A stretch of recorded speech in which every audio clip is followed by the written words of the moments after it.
Ada orang yang bangun pagi, langsung tahu apa yang harus dikerjakan. Waktu mereka teratur, fokus terjaga, dan hasilnya terlihat nyata. Sementara di sisi lain, ada yang sibuk seharian. Berpindah dari satu tugas ke tugas lain, merasa produktif, tapi saat malam tiba, yang tersisa cuma lelah tanpa pencapaian yang benar-benar terasa. Padahal keduanya punya waktu yang sama, 24 jam. Apa yang membedakan mereka? Kenapa sebagian orang bisa mengelola waktunya dengan tenang, sementara sebagian lain terus merasa dikejar-kejar oleh waktu? Mungkin jawabannya bukan pada seberapa banyak kita bekerja, tapi pada cara kita memahami dan memperlakukan waktu itu sendiri. Di video ini, kita akan menyelami cara berpikir orang-orang yang berhasil mengatur waktunya tanpa mengorbankan kesehatan, relasi, atau kebahagiaannya sendiri. Dan kamu akan menyadari, mungkin selama ini kita melihat produktivitas dari sudut pandang yang keliru.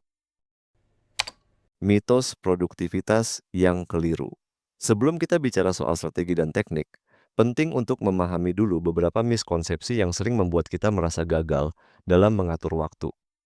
Mitos pertama, semakin lama bekerja, semakin produktif. Faktanya, berdasarkan riset dari University of Illinois, kemampuan fokus manusia hanya optimal selama 4-5 jam sehari. Setelah itu, kualitas kerja menurun drastis. Memaksakan diri bekerja lebih lama bisa menghasilkan lebih banyak, tapi dengan kualitas yang jauh lebih rendah. Mitos kedua, multitasking adalah tanda orang produktif. Penelitian dari Stanford menunjukkan bahwa orang yang sering multitasking justru mengalami penurunan efisiensi hingga 40%. Otak kita tidak dirancang untuk fokus pada banyak hal sekaligus.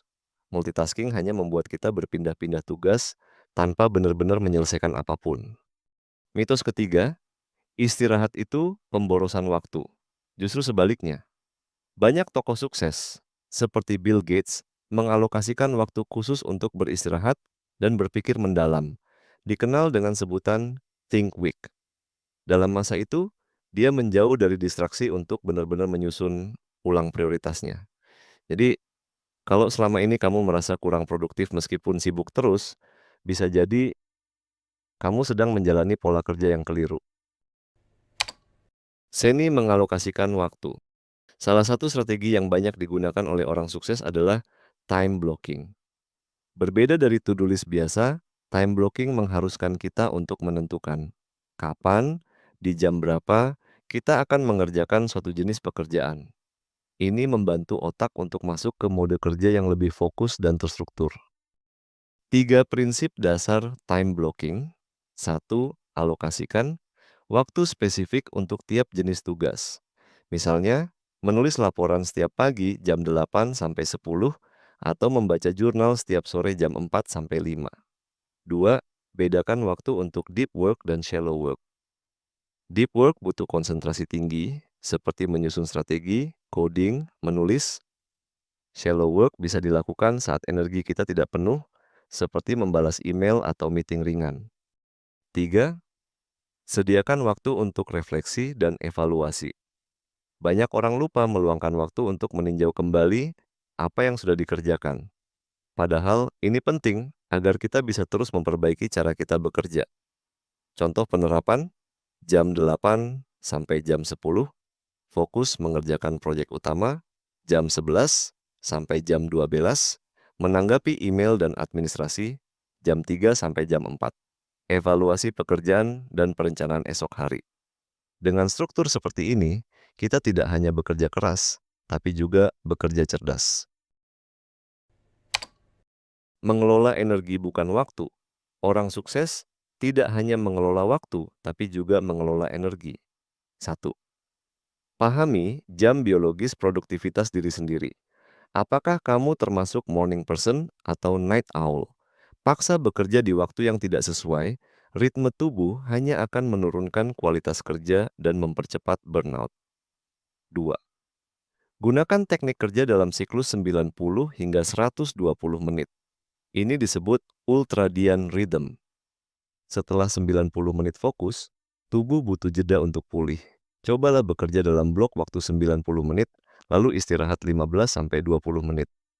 Ketiga, belajar mengatakan tidak. Menolak permintaan yang tidak sejalan dengan prioritas kita bukan berarti egois, justru itu bentuk self-respect. Waktu dan energi kita terbatas. Kalau kita selalu bilang iya ke semua orang, kita sedang bilang tidak ke diri sendiri. Intinya, bukan soal menjejalkan lebih banyak aktivitas ke dalam 24 jam, tapi memilih dengan bijak mana yang layak mendapat energi kita. Jadi, bagaimana orang sukses mengelola waktu tanpa burnout? Mereka meluruskan pandangan tentang produktivitas. Mereka mengalokasikan waktu secara strategis. Dan yang terpenting, mereka mengelola energi dan menjaga ritme hidupnya. Sekarang, pertanyaannya, apakah kamu mau coba menerapkan satu saja dari strategi ini selama 2 minggu ke depan? Coba mulai dari time blocking sederhana. Atau mungkin cukup dengan memahami kapan kamu paling produktif dalam sehari. Kamu nggak perlu mengubah semuanya sekaligus. Mulailah dari satu kebiasaan kecil yang konsisten. Karena perubahan besar selalu dimulai dari satu langkah kecil yang dilakukan dengan sadar. Ingat, produktivitas sejati bukan tentang terlihat sibuk, tapi tentang hidup yang dijalani dengan penuh makna. Kalau lo ngerasa video ini relate, jangan lupa klik like dan share ke temen lo yang mungkin lagi ngerasa sama. Dan kalau lo pengen lebih banyak konten kayak gini, yang bikin lo berhenti sejenak dan mikir soal hidup, subscribe aja ke channel, nanti juga sampai. Karena di sini kita bareng-bareng belajar buat pelan-pelan tapi tetap jalan